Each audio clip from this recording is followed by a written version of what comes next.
In the closing years of the 15th century, amid the Renaissance splendor of Milan's ducal court, a young woman posed for a portrait that would defy time and transform into one of the most enigmatic icons of art history. Her gaze, turned toward an unseen presence, is tranquil yet aware.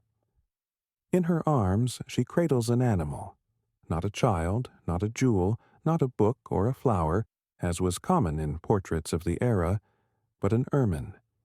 And the hand that holds it is painted with such exquisite precision that even the curve of the tendon betrays a master's intimacy with the human form. This is the lady with an ermine, a portrait by Leonardo da Vinci, painted between 1489 and 1491, during his tenure at the court of Ludovico Sforza, known as Il Moro, Duke of Milan. It is a painting on walnut wood, modest in size, a mere 54 by 39 centimeters, yet boundless in mystery. Executed in oils, layered carefully over a preparation of white gesso and brownish underpaint, it is a masterwork not merely of depiction, but of silent drama. The subject is Cecilia Gallerani, a young woman of intellect and charm, known not just for her beauty, but for her poetry, her wit, and her association with Ludovico Sforza, her lover and patron. At the time the portrait was made, Cecilia was one of the most prominent women at court, yet not by virtue of marriage or birth, but through her place as the Duke's mistress. Leonardo, already renowned for his scientific curiosity and innovative artistry, had only painted a handful of women throughout his long career. Of these, only 4 survive: Ginevra de' Benci, La Belle Ferronnière, the universally celebrated Mona Lisa, and the lady with an ermine. Each is a study not only in portraiture, but in persona. And Cecilia, caught in a moment of living stillness, belongs unmistakably to this rarefied group. She is shown in half-length, turned 3/4 to her right, her face angled gently to the left, eyes fixed on something beyond the viewer's reach. Her expression is calm, alert, and intelligent. The twisting form of the ermine she holds mirrors her own turn, creating a dynamic counterbalance known as contrapposto, a compositional device Leonardo had already experimented with in his Virgin of the Rocks. The painting's surface still bears signs of Leonardo's hand. Faint spalvero marks used to transfer the design, underdrawings visible in the right arm and face, and even fingerprints, his, perhaps, impressed into the paint as he shaped it. The support is a single thin panel of walnut wood, rare among Lombard painters but preferred by Leonardo for its stability and finish. It is believed to be from the same tree used for La Belle Ferronnière, suggesting that both portraits emerged from the same phase of the artist's work for the Sforza family. Yet the passage of time has not left the portrait untouched. Once considered heavily damaged and overpainted, its true condition came to light only in the late 20th century. Earlier, scholars such as Kenneth Clark, Adolfo Venturi, and Jack Wasserman had speculated that large portions had been altered, particularly the background, which had been painted over in black during the 18th century. The original, it is now believed, was a bluish gray, a neutral, luminous atmosphere that set off Cecilia's face and figure with clarity. Some even imagined a window in the background, inferred from odd markings found in X-rays in the 1950s. But a meticulous technical analysis in 1992 at the National Gallery of Art dismissed this hypothesis. What emerged from that study was a revelation. Despite superficial changes, Leonardo's work beneath had survived, vibrant and whole.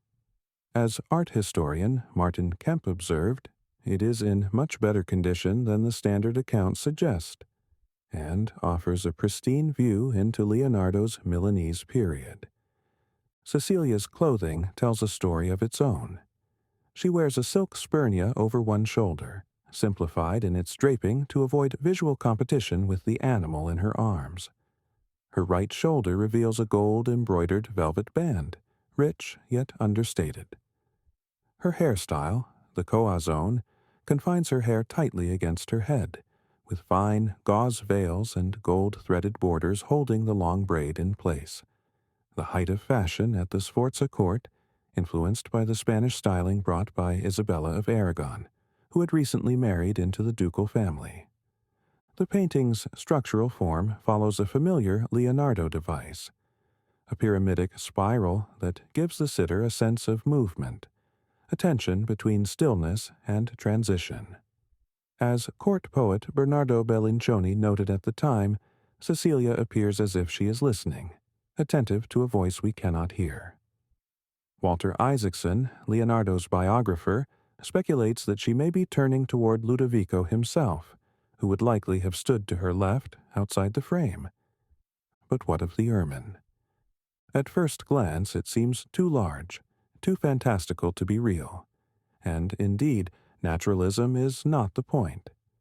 According to art historian Luke Sison, the animal is a mythic creature, synthesized from several Leonardo studies. Yet its presence is deeply symbolic. In Renaissance iconography, the ermine in its white winter coat represented purity, moderation, and a refusal to soil itself, even unto death. Leonardo himself included this in his own bestiary, noting the animal's restraint. The ermine prefers to die rather than soil itself. There are other, more personal readings. Ludovico Sforza had been inducted into the prestigious Order of the Ermine in 1488, just a year before the painting was begun. The animal may serve as his emblem, marking the connection between patron and sitter, but the pun is richer still. In ancient Greek, the word for ermine, gale, echoes Cecilia's own surname, Gallerani. Leonardo, fond of visual puns and linguistic riddles, had done something similar in Ginevra de' Benci, surrounding his subject with a juniper bush, or ginepro in Italian. Further layers emerge when we consider Cecilia's life at the time. Around the painting's creation, she was pregnant with Ludovico's illegitimate son. In classical texts, the ermine or weasel was believed to protect expectant women, a belief that resonates subtly here. Not long after, Cecilia was married to Count Lodovico Bergamino, a union that, while respectable, removed her from court. The ermine's role thus shifts again. In Petrarch's Triumphs, the animal represents chastity and fidelity, symbols often found in cassone, the elaborately decorated marriage chests gifted to brides. In this context, the ermine becomes not just a mark of purity, but of transformation, from mistress to mother, from courtly muse to noble bride. The painting's journey mirrors its sitters. In 1798, the lady with an ermine was brought from Italy to Poland by Princess Isabella Czartoryska Fleming, a cultural patron and collector of immense vision. It became part of the Czartoryski collection, housed today in the Czartoryski Museum in Krakow. Through wars, partitions, and political upheaval, the portrait endured, becoming not just a masterpiece of Renaissance art, but a symbol of national pride. In 2016, the entire Czartoryski collection was sold to the Polish government for a fraction of its estimated value, solidifying its place as one of Poland's most treasured legacies. Over 5 centuries after Leonardo laid his brush to walnut panel, the lady with an ermine continues to captivate, not merely for its beauty, nor solely for its technical perfection, but for the veil of mystery that still surrounds the woman, the beast, and the bond between them. In her silent turning, in the slight tension of her fingers, in the impossible calm of her gaze, we glimpse something not merely observed, but understood. A moment suspended between eras, human, eternal, and forever Leonardo. Remarkably, it was not until the 20th century that the lady with an ermine was widely and confidently attributed to Leonardo da Vinci. For centuries, the painting's authorship remained uncertain, often overshadowed or misassigned. But, as the fields of art history and technical analysis advanced, the evidence became compelling. The hallmark traits of Leonardo's style, his refined use of chiaroscuro, the meticulous precision in anatomical detail, and above all, the meditative, almost otherworldly atmosphere of the sitter, left little room for doubt. These qualities, distinctive and consistent across Leonardo's known works, finally secured the painting's place within his limited but extraordinary corpus of female portraits. The painting can be securely dated to Leonardo's first period in Milan, during his service to the Sforza court, which lasted from approximately 1482 to 1499. More precisely, scholars situate its creation between 1489 and 1491, aligning with known historical circumstances surrounding both Leonardo's activity and the life of the sitter. In terms of visual language, the portrait resonates with traditional elements found in Italian painting of the earlier 15th century. Its color palette, for example, bears a distinct affinity to the Florentine Quattrocento style, an echo of the cultural roots from which Leonardo himself emerged. Yet, the portrait's depth of characterization and dynamic composition mark a clear evolution beyond tradition, toward something wholly new.